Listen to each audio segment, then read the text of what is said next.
Hello, welcome to Satisfactory, or as I like to call it, Fasco Steel Simulator. This is a game about automation and efficiency. And you might be thinking to yourself, wow, sounds kind of boring. Sounds almost kind of like work. How would that even be fun? In which case, I would have to reply, hold up, let me explain why this game actually works.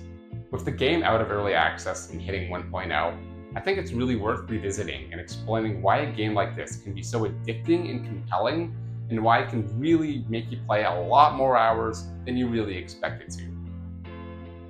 It's one of my favorite games to come out in recent years, but it also could ruin my life.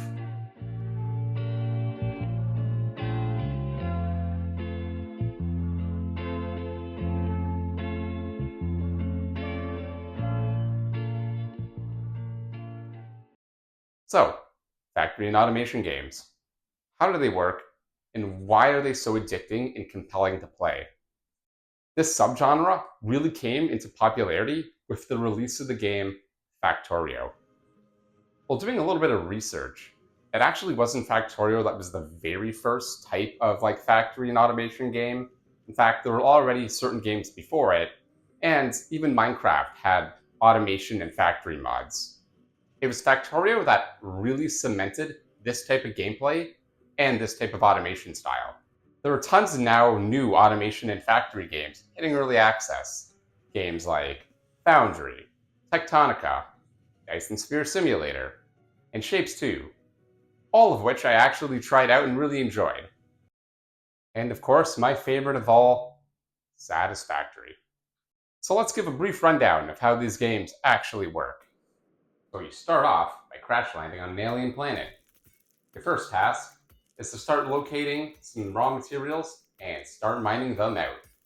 Once you got a little bit of iron ore, you can toss it into a furnace and get some iron plates. Then you can handcraft those iron plates into very simple items like iron gears or iron rods. Use these iron plates to build some simple components, combine them with some copper components. Then you can build some buildings to automate the whole thing and make the whole process just a little bit faster. And of course, combining that with items like inserters or, of course, conveyor belts, you can speed the whole thing up and make everything fully automated.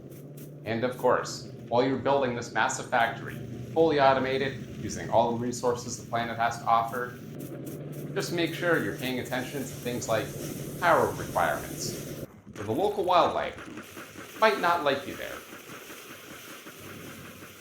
And you can start to see how all of this starts getting pretty complicated, right?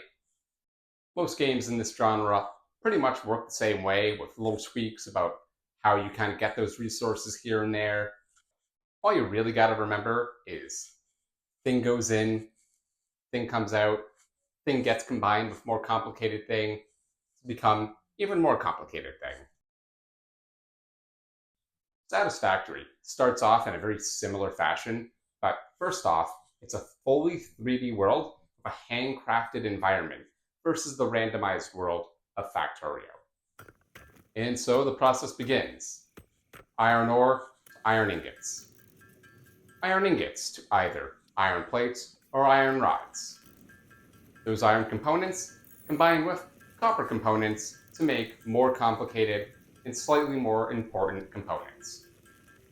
Combine those simple components together, and now you can build yourself some buildings to automate the whole process. The game will actually tell you exactly what you need so you can produce those components and move on to the next step of the game. And so, as the game goes on, you build a bigger factory, make those components, and then unlock even more buildings to make even more complex components, and the whole game begins to build on itself. Thus the factory grows, and believe me, it must grow. But you need power to run all these new machines. So, time to build some biomass burners. Then go out and pick up some leaves and sticks, and arrange them into your favorite color. The green is not a creative color, because biomass burners cannot be fully automated. But do you know what power source can be fully automated? Coal. Gonna have clean coal. Really clean coal. So now you've got some coal plants. You can then use this increase in power production to create even more components by building even bigger factories. Then you need more resources to get those more complex parts, so time to expand outward. Build some bigger buses, build some trains. You got yourself your iron, you got copper, you got limestone, you got coal. It's time to start drilling for oil, halfway across the map. Then you start laying down a network of pipes and platforms.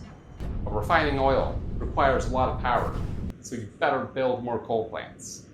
Awesome. Time to build the next big part, the computer. This requires 4 inputs: plastic, screws, cable, and circuit boards.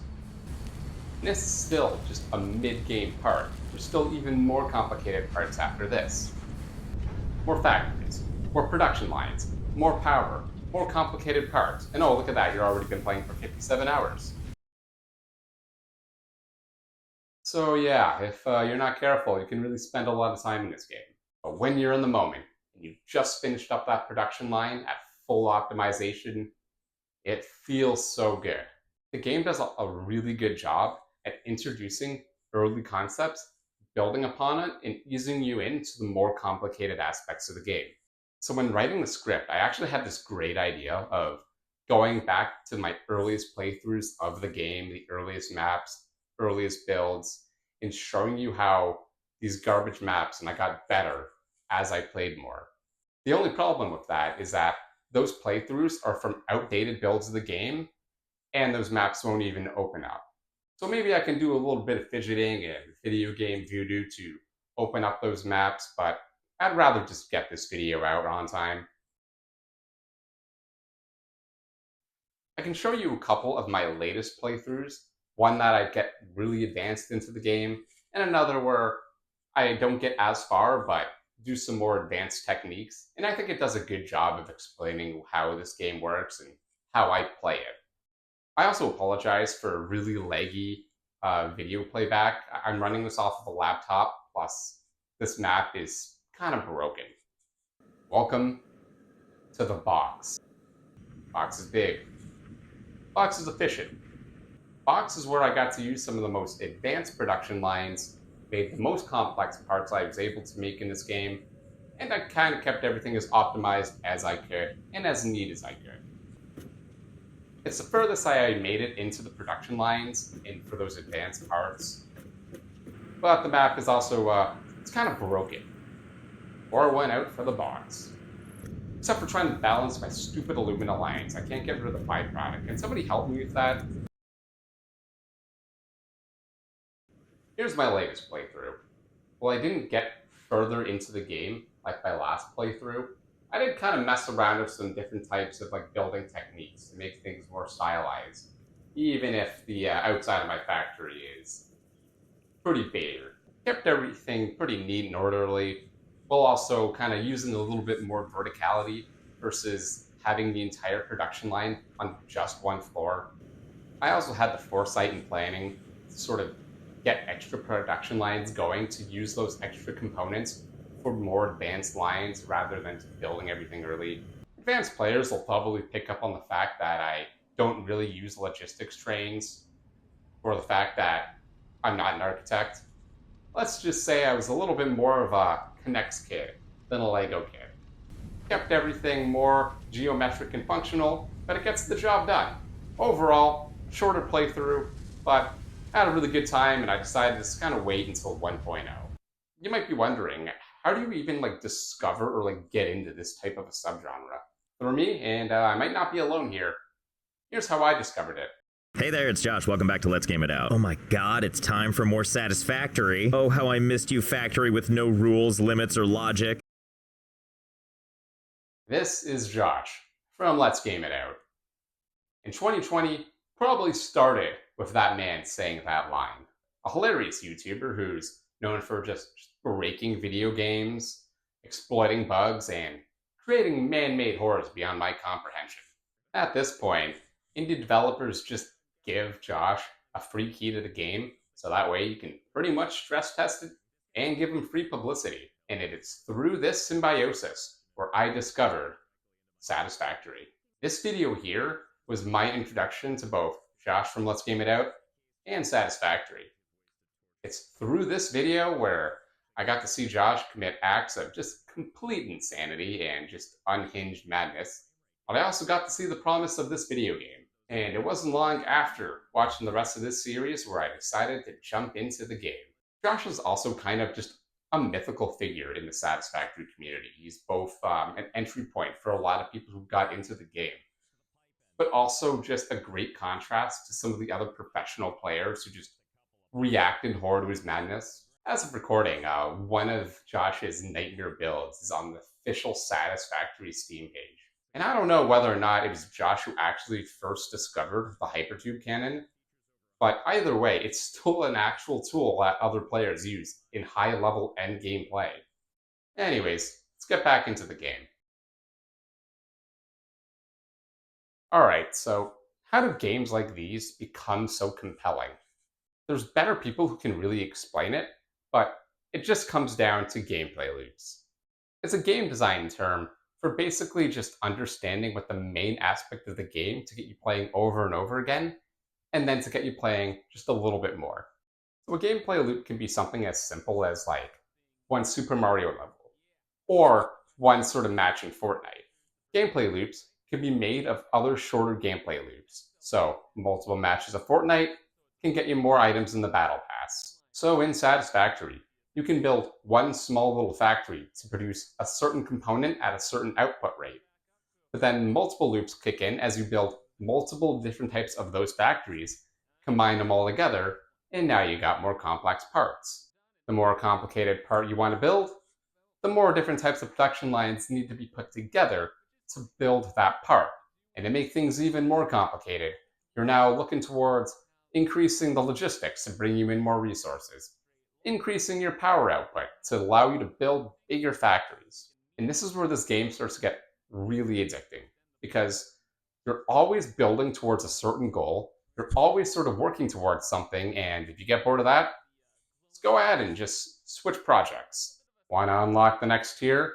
Well, you're going to need more resources, more complicated production lines, and more power output because the factory must grow. And oh boy, it's been another 200 hours. A YouTuber called Camwing, who did a great video on this game, explains how this sort of works in more detail.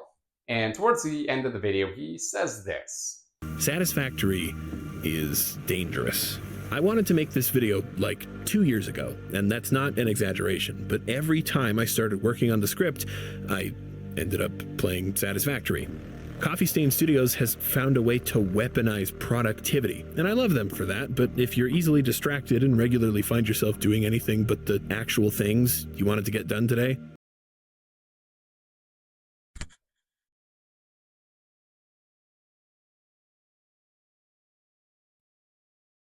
Now, it may not be obvious, but I have ADHD. And for everybody else there with ADHD, you know how much of a frustrating paradox it is. You have trouble paying attention to really important things like work meetings or school lectures, but somehow a 5-hour YouTube video on a niche topic, you're dialed in. And so, yeah, you're at your office, you're shaking, you can't really sit still, your feet are all tangled up because that's just the way we sit. And yet, somehow, we can just sit down and just play dozens of hours of, like, let's say, Animal Crossing or Satisfactory. Some of us will work our asses off and will still deliver projects late, even if we were stressed out about them and really wanted to hit that deadline. It is exhausting and just distressing as all hell, right? And so, it's 2020. We all still have our jobs, but we gotta work at home.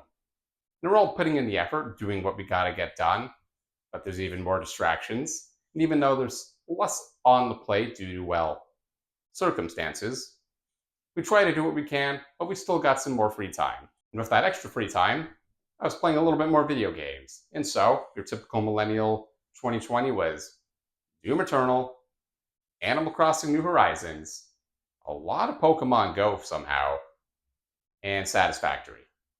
A game like Satisfactory was great at sort of distracting you from some of the weird things that were happening around that time.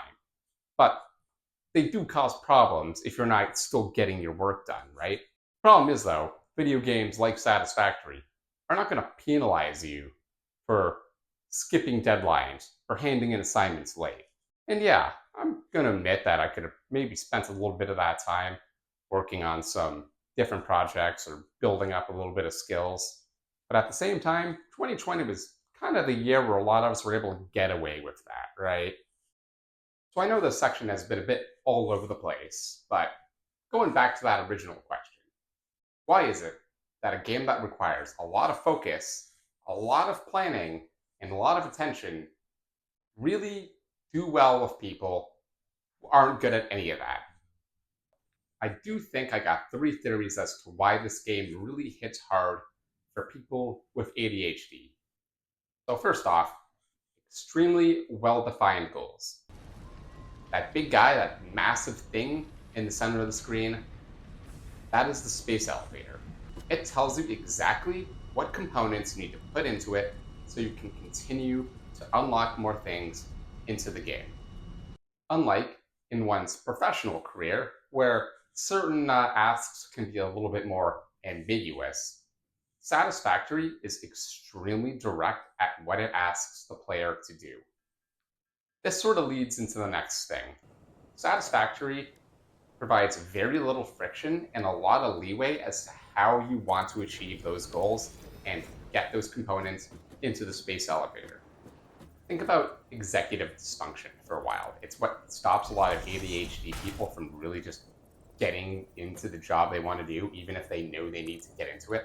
Small little bits of inconvenience, friction, or worry that the task is going to take way longer than it should will pretty much make sure the task doesn't get it done at all. You have an extremely professionally designed user interface allowing you to just hotkey all your items, build whatever you need, and make everything as seamless as possible. So there's really nothing stopping you from just building bridges all the way across the map. I think another really interesting area here is also just focus. Unless they're really hyper-focusing in on something, ADHDers are known for jumping around to multiple different tasks. In Satisfactory, same idea plays, except there's always something else you can do if you're getting bored of the thing you're already working on. Maybe you're just really bored of building this one particular production line. Okay, let's find something else to do. And the last part, in my opinion, just comes down to the name. Satisfactory. It's rewarding. Think about your professional careers or your school careers, where even if you're putting in all that effort to be at your best and to achieve high grades, the results are all over the place. Satisfactory doesn't really do that. No matter how you play Satisfactory, whether you're someone who wants full efficiency and full optimization, or just full-on embrace the spaghetti, at the end of the day, you'll see those other items coming off the belt and it will make you feel actual accomplishment. Which leads me to today, at the launch of the game. In the meantime, I finally gotten that proper diagnosis and the vindication that came with it. And on top of that, I've had this idea for this video floating around my head for a while. Part of it is like challenging myself to just be able to get this project built, filmed, and edited within basically 10 days, just in time for the launch of Satisfactory 1.0. Even if the video isn't perfect, sometimes done is always better than perfect in many cases. Maybe no one will see this video. Might not break 10K views, might not even get 1,000 views, but I need to be at peace with that because it's still a project that I finished and it's out there, right? Will it be playing Satisfactory 1.0 when it launches? Oh, definitely. I mean, it's not the only big game that I'm really anticipating that has just a wildly different tone and play style, but it's the way she goes. The cool thing about this game is that, yeah, it kind of opens itself to any type of play style. Maybe you're the kind of player who just wants to go in there, mash together production lines, all spaghetti, whatever, and just get it done. Perhaps maybe you are the kind of person who's just ready to spend hundreds of hours in this game. It can't stop you. Maybe this game is really just a place where you can just feel relaxed, really sort of spend time with yourself away from all the other bullcrap of the world, optimize your lines, build to your heart's content, and go for it. If it makes you feel better, if that's the way it goes, just don't neglect your health and hygiene, don't neglect your responsibilities, Just ensure everything's balanced and keep those production lines optimized, right? In conclusion, yeah, sure, whatever, the factory must grow, blah, blah, blah. But really, it was just sort of fun just putting this video together. Getting all the footage, filming myself, assembling it all together and editing, and just getting it out there. And honestly, satisfying for that. Thanks for watching.